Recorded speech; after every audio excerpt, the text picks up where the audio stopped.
Unified 911, anong matutulong namin sa'yo? Anya ti maitulong mi ken kapo. Anong may tatabang ko sa imo? Unsay akong ikatabang nimo? Ngini makadabang na misal ka no? Sa anumang wika o dialekto, may tulong na darating sa iyo.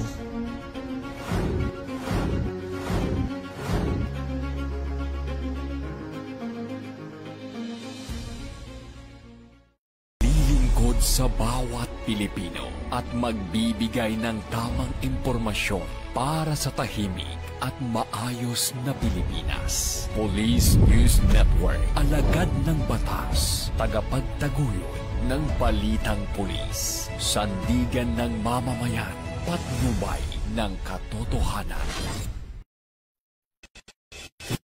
Kampo Krame, maghahatid ng pinakahuling kaganapan at nagbabagang balita. Ito ang PNN Police News Network. At ngayon, ang inyong mga tagapagbalita. Magandang araw, Bagong Pilipinas. Ako ang inyong alagad ng batas, tagataguyod ng Balitang Pulis. Ako po si Patrolwoman Melin Loquias mula sa Eastern Police District ng NCRPO. Maghatid sa inyo ng tamang balita, kwento ng pulis at serbisyo para sa mamamayan. At ito ang PNP News Online, ang pangunahing balita ng Police News Network, alagad ng batas, tagataguyod ng Balitang Pulis.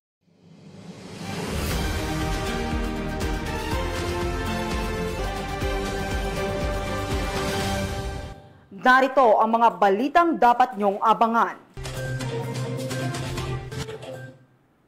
Dating miyembro ng CTG kusang nagbalik loob sa mga otoridad sa Juban, Sorsogon. Road Safety Seminar ikinasa ng PNP Highway Patrol Group sa Puerto Princesa City, Palawan. At mahigit kalahating milyong pisong halaga ng shabu na sabat ng mga otoridad sa bypass operation sa Lanao del Sur.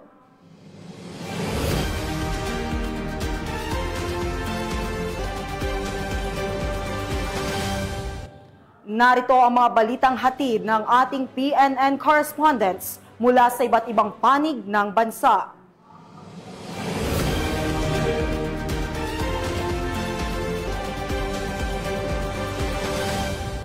Simulan natin ang balita mula sa bahagi ng Luzon.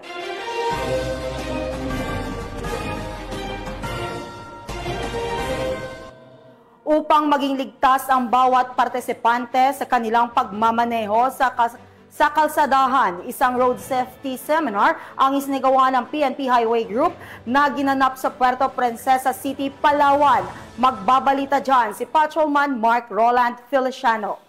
Sa pagsusumikap ng Highway Patrol Group na ipalaganap ang kahalagahan ng pagkakaroon ng kaalaman sa mga batas trapiko sa kalsada, isang road safety seminar ang ikinasa ng HPG Mimaropa sa pamumuno ng kanilang regional chief na si Police Colonel Christian B. De La Cruz. Ang nasabing seminar ay pinangunahan naman ni Police Lieutenant Eugenia A. Ginudil, officer in charge ng HPG Palawan. Ginanap ang nasabing aktibidad sa Fulbright College sa Barangay San Jose, Puerto Princesa City, Palawan na dinaluhan ng 800 criminology students bilang partisipante nitong nakarang araw. Ang nasabing seminar ay lubos namang naging makabuluhan dahil sa kaalamang naibahagi ng HPG sa bawat isang partisipante patungkol sa road safety education, traffic rules and regulation at iba pang batas trapiko sa kalsada. Yung naging impact ng seminar ko na ito is awareness po.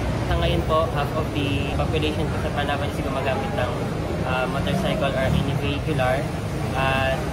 Medyo prone din po nagkakaroon ng accident. Kaya yung ganitong seminar po is sobrang malaking tulong po lalo na po sa mga drivers.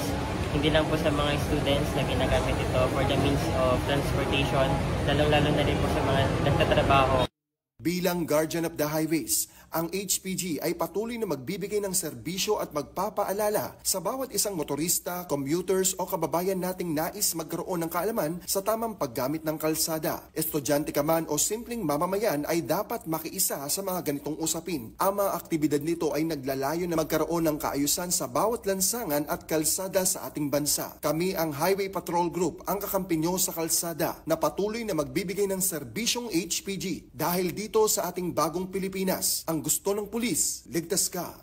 At sa iba pang balitang serbisyong HPG, tumutok lamang sa aming YouTube channel at Facebook page na Police News Network.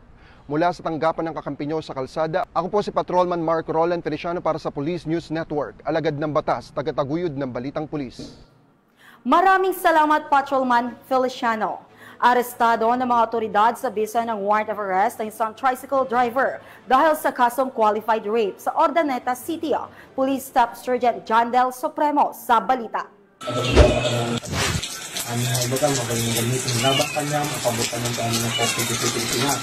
Arestado ng pinagsanib na person ng Ordaneta City Police Station at Regional Intelligence Division ang isang tricycle driver na kinilalang si alias Jake, 47 anyos, may asawa at residente ng Barangay Bactad East, Ordaneta City, Pangasinan. Nahuli ang akusado sa bisa ng warrant of arrest para sa kasong qualified rape through sexual assault alinsunod sa Article 266-A Paragraph 2 kaugnay ng Article 266-B ng Revised Penal Code as amended by RA 8353. Ang warrant ay inilabas ni Honorable Edwin Bautista Maynigo, Presiding Judge ng Family Court, 1st Judicial Region, Branch 16, Ordaneta City. Itinakda ang piyansa sa halagang 200,000 pesos. Kasalukuyang nasa kustodiya na ng Ordaneta City Police Station ng akusado habang hinihintay ang kaukulang proseso ng korte. Ang mabilis na aksyon ng kapulisan laban sa kriminalidad ay patunay na seryoso ang pamahalaan sa pagtataguyod ng hustisya at seguridad ng mamamayan. Sa bawat tagumpay na tulad nito, mas napapalakas ang tiwala ng publiko at maipakita ang adhikain tungo sa isang bagong Pilipinas. Mula dito sa Ilocos Region, ako ang inyong PNN correspondent, Police Staff Sergeant John Del Supremo, alagad ng batas, tagataguyod ng balitang pulis. Maraming salamat, Police Staff Sergeant Supremo. Naaresto ng mga kapulisan ang hinihinalang tulak ng droga sa isinagawang operasyon sa Purok 2, Barangay San Andres, Santiago City, Isabela. Patrolwoman Lenny Lorenzo sa balita. Nahuli sa isang bypass operation ng Presinto 2 ang isang hinihinalang tulak ng ilegal na droga sa Purok 2, Barangay San Andres, Santiago City, Isabela.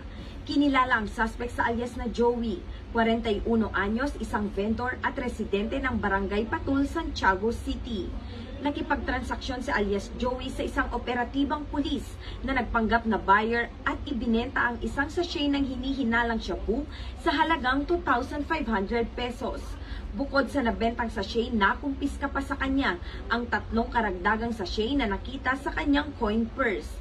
Umabot sa 23,800 ang tinatayang halaga ng mga nakuhang droga. Nakuha rin mula sa kanya ang isang Android cellphone na isinailalim sa dokumentadong inventaryo ng mga otoridad. Kasalukuyang nasa kustodiya na ng Santiago City Custodial Facility ang suspect at nahaharap sa kasong paglabag sa Republic Act 9165 o ang Comprehensive Dangerous Drugs Act of 2002. Mula dito sa Lambak ng Cagayan, ako ang inyong PNN correspondent, Patrolwoman Lenny Lorenzo, alagad ng batas, tagataguyod ng balitang pulis. Maraming salamat, Patrolwoman Lorenzo. Walang kawala sa batas ang isang top 1 municipal most wanted person sa ikinasang operasyon sa Barangay Kamagsingalan, Suay, Pangasinan. Ang kabuuan ng report mula kay Patrolwoman Janice Bulahaw. Matagumpay na naaresto ng mga otoridad ang top 1 most wanted person municipal level ng Bamban Tarlac sa isinagawang operasyon sa Barangay Kamagsingalan, Sual, Pangasinan. Kinilala ang suspect na si alias Marie, 36 taong gulang, dalaga at residente ng nasabing barangay. Inaresto ang suspect sa bisa ng warrant of arrest para sa kasong paglabag sa Republic Act 7610 o Special Protection of Children Against Abuse, Exploitation and Discrimination Act na may narekomendang piyansa na 80,000 pesos. Isinagawa ang operasyon ng pinagsanib na pwersa ng Bamban MPS at Sual MPS Pampangasinan PPO Pro 1 na nagresulta sa matagumpay na pagkakadakip sa suspect. Sa kasalukuyan, ang suspect ay nasa kustodiya ng Bamban MPS para sa kaukulang dokumentasyon at wastong disposisyon. Patuloy namang pinaiigting ng Police Regional Office 3 ang kanilang kampanya laban sa mga most wanted persons upang matiyak na ang mga nagtatago sa batas ay mapanagot at maprotektahan ang mga mamamayan laban sa pang-aabuso at karahasan. Mula dito sa Central Luzon, ako ang inyong PNN correspondent, Patrolwoman Janice Bulahaw, alagad ng batas, tagataguyod ng balitang pulis. Maraming salamat, Patrolwoman Bulahaw. Sa kagustuhan na malagay sa tahimik ang kanyang buhay, nagbalik loob ang dating miyembro ng Communist Terrorist Group sa mga kapulisan ng Huban, Sorsogon. Police Staff Sergeant Hani Triabad sa report. Dating CTG member sa Huban, Sorsogon sumuko sa kapulisan. Kinilala ang sumuko bilang si alias Jed, 37 taong gulang at residente ng nasabing barangay. Ayon sa Sorsogon Police Provincial Office, si alias Jed ay dating financial officer, vice commander, CTG instructor sa batayang kursong pangpartido at miyembro ng KLG-2 SRC-3. Ang kanyang voluntaryong pagsuko ay bunga ng tuloy-tuloy na negosasyon ng Huban Municipal Police Station katuwang ang Sorsogon 2nd Provincial Mobile Force Company, 96th Military Intelligence Company, 9th Military Intelligence Battalion at 22nd Infantry Battalion ng Philippine Army. Sa kanyang pagsuko, isinuko rin ni Jed ang isang improvised shotgun, isang improvised magazine at 6 na bala ng 12 gauge. Siya at ang mga nakumpiskang armas ay dinala sa Huban MPS para sa dokumentasyon at paghahanda ng aplikasyon sa Enhanced Comprehensive Local Integration Program o ECLIP sa ilalim ng LCAC. Ang matagumpay na negosasyon at voluntaryong pagbabalik loob ay patunay aniya ng pinaigting na kampanya ng pamahalaan upang hikayatin ang mga CTG members na talikuran ang armadong pakikibaka at muling makapamuhay sa lipunan. Mula dito sa Legazpi City, Albay, ako ang inyong PNN correspondent, Patrolwoman Geraldine Duterte, alagad ng batas, tagataguyod ng Balitang Pulis.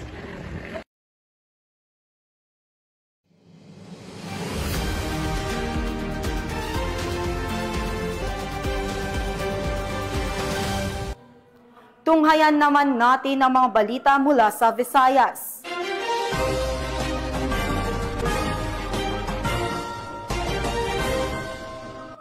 Naging matagumpay ang isinagawang outreach program ng mga kapulisan para sa anti-community sa Tigbawan, Iloilo. Ibabalita yan ni Patrolwoman Lyneth Sablon. Matagumpay na naisakatuparan ng Tigbawan Municipal Police Station sa ilalim ng pamumuno ni Police Captain Alfred Mansoy, officer in charge, katuwang ang mga opisyal ng barangay at mga stakeholders, ang isang makabuluhang outreach program para sa ating community nito lamang 17 ng Setyembre taong kasalukuyan sa Barangay Poblasyon 1, Tigbawan, Iloilo. Ang nasabing aktibidad ay namahagi ang kapulisan ng 15 sako ng bigas at nagsagawa ng feeding program para sa mga miyembro ng komunidad. Layunin ng programang ito na palakasin ang ugnayan ng pulisya, mamamayan at iba't ibang ahensya ng gobyerno sa pamamagitan ng pagtugon sa kanilang mga pangunahing pangangailangan. Ang ganitong uri ng aktibidad ay hindi lamang nakatutulong upang mapabuti ang kalidad ng buhay ng komunidad, kundi nakapagbigay din ng tiwala, seguridad at pagkakaisa sa pagitan ng pulisya at publiko. Lubos ding ipinahayag ni Punong Barangay Lorna Domingo at ng iba pang barangay officials ang kanilang pasasalamat sa mga stakeholders na nagbigay ng matibay na suporta upang maging matagumpay ang programa. Patuloy ang Tigbawan PNP sa kanilang layunin na maghatid ng serbisyong higit sa pangangalaga at kapayapaan na ninsunod sa adikain ng Philippine National Police para sa isang serbisyong nakatuon sa malasakit, pagkakaisa at seguridad para sa lahat. Mula rito sa Western Visayas, ako inyong PNN correspondent, Patrolwoman Lyneth Sablon, alagad ng batas, tagataguyod ng Balitang Pulis. Maraming salamat, Patrolwoman Sablon. Kusang nagbalik loob ang dating miyembro ng Communist Terrorist Group sa pamahalaan ng Northern Samar. Narito ang balita ni Patrolwoman Cristel Palafax. Yung nagbalik loob sa pamahalaan ang isang miyembro ng Communist Terrorist Group sa Barangay 8, Pambuhan, Northern Samar. Ang pagbabalik loob ay resulta ng panawagan at pagsisikap ng mga tauhan ng 2nd Northern Samar Provincial Mobile Force Company, 32nd Special Action Company, 3rd Special Action Battalion, PNP SAF at Northern Samar Provincial Intelligence Unit. Samantala, nakatanggap naman ang nagbalik loob ng agarang tulong na bigas at grocery items mula sa mga kapulisan. Ang nasabing surrendery ay nasa kustodiya na ng 2nd Northern Samar PMFC para sa dokumentasyon ng kanyang pagsasailalim sa programa ng ating gobyerno na Enhanced Comprehensive Local Integration Program o ECLIP at Local Social Integration Program. Patuloy na nananawagan ang pambansang pulisya sa mamamayan na makiisa at makipagtulungan upang labanan ang insurhensya at hikayatin ang iba pang miyembro at taga-suporta ng CTG na magbalik loob sa ating pamahalaan at magbagong buhay kasama ang pamilya at patuloy na sumuporta sa ating gobyerno. Mula dito sa Police Regional Office 8, ako ang inyong PNN correspondent, Patrolwoman Palafox, alagad ng batas, tagataguyod ng Balitang Pulis. Maraming salamat, Patrolwoman Palafox. Narito naman ang mga balita mula sa bahagi ng Mindanao.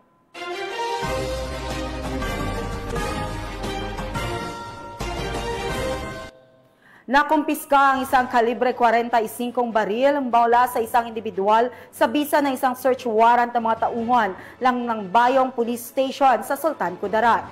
Alamin ang report mula kay Patrolwoman Jovelyn Dodoso. Arestado ang isang lalaking kinilalang si alias Jean, 48 anyos, matapos masamsam sa kanyang bahay ang hinihinalang shabu na nagkakahalaga ng 246,960 pesos at isang 45 caliber pistol at isang granada sa bisa ng search warrant operation sa Barangay Coronadal proper. Na-recover din ang drug paraphernalia at 5 bala ng baril. Sa ngayon ay nasa kustodiya na ng Polomolok Municipal Police Station ang suspect habang inihanda na ang kasong isasampa. Tiniyak naman ng PRO 12 ang pagpapatuloy ng kampanya kontra ilegal na droga at mga loose firearms bilang bahagi ng advokasya ng Bagong Pilipinas.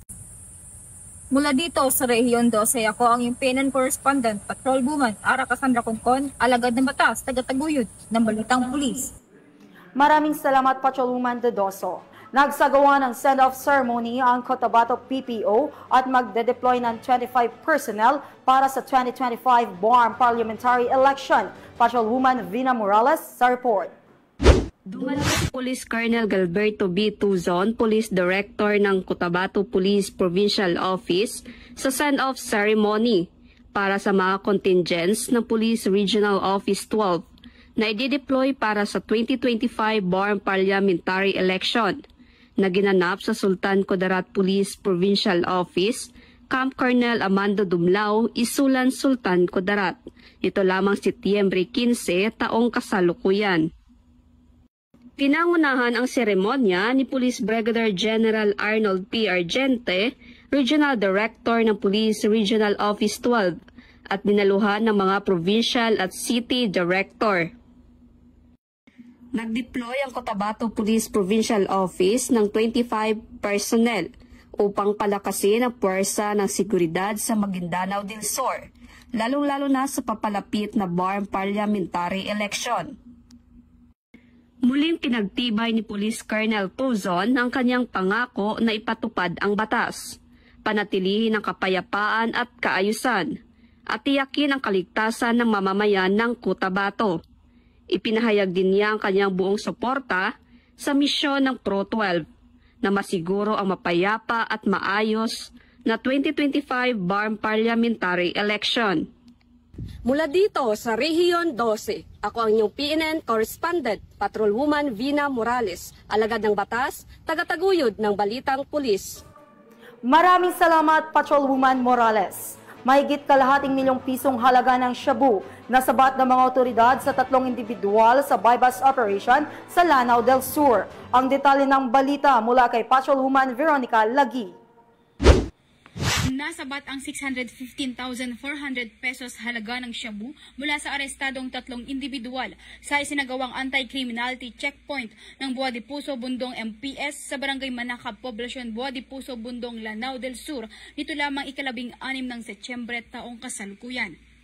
Kinilala ni Police Captain Nerbasher C. Kaida, Chief of Police ng Boa de Puso, Bundong MPS, ang mga suspect na sina alias Son, 38 anyos, alias Marie, 45 anyos, at alias Fang, 36 anyos. Ayon sa ulat, bandang alas 11 ng gabi ng naturang petsa, habang nagsasagawa ng checkpoint operation ang mga personahe ng Buwadi Puso Bundong MPS nang sitahin ang isang 3-wheeler motorcycle na lulan ang mga suspek matapos mapansin na may kahinahinalang kinikilos. Pinahinto at dumaan sa pagsusuri ang mga suspek at doon nagpositibo ang isang Hitzil transparent plastic sachet na naglalaman ng pinaniniwalaang shabu na may timbang na 90.5 gramo at nagkakahalagang 615,400 pesos. Ang mga naarestong suspek ay nasa kustodiya na ng naturang istasyon kasama ang mga nakumpiskang ebidensya at posibleng mahaharap sa kasong paglabag sa Republic Act 9165 o Comprehensive Dangerous Drugs Act of 2002. Ang operasyon na ito ay patunay na pinaigting na kampanya kontra iligal na droga at matibay na pagtutulungan ng mga ahensyang nagpapatupad ng batas para sa kapayapaan sa rehiyon ng Bangsamoro. Mula rito sa rehiyon ng Bangsamoro, ako ang inyong Police News Network Correspondent, Patrolwoman Veronica Lagi, alagad ng batas, tagataguyod ng Balitang Pulis. Maraming salamat, Patrolwoman Lagi. At bago po tayong magtapos, ay nais po nating batiin ang PNP contingents na sina Police Lieutenant Colonel Andrea de la Serna, Police Master Sergeant Laila Nal at Police Staff Sergeant Lenly Grace Onahon. Sila po ay kalahok para sa gaganaping International Practical Shooting Confederation Handgun World Shoot na gaganapin sa Motlotsana, South Africa. Hatid ng buong PNP ang inyong tagumpay.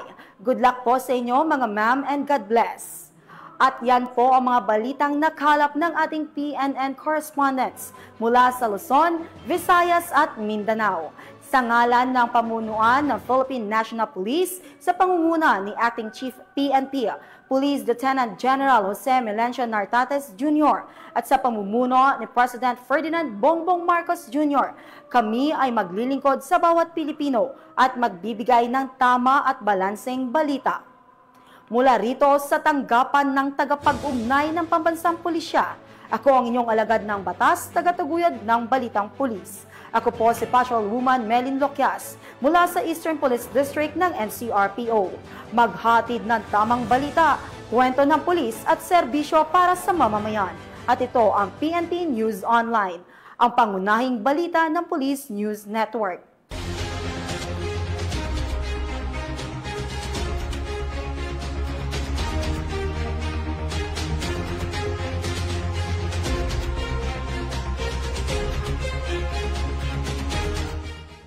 Police News Network, alagad ng batas, tagapagtaguyod ng Balitang Pulis.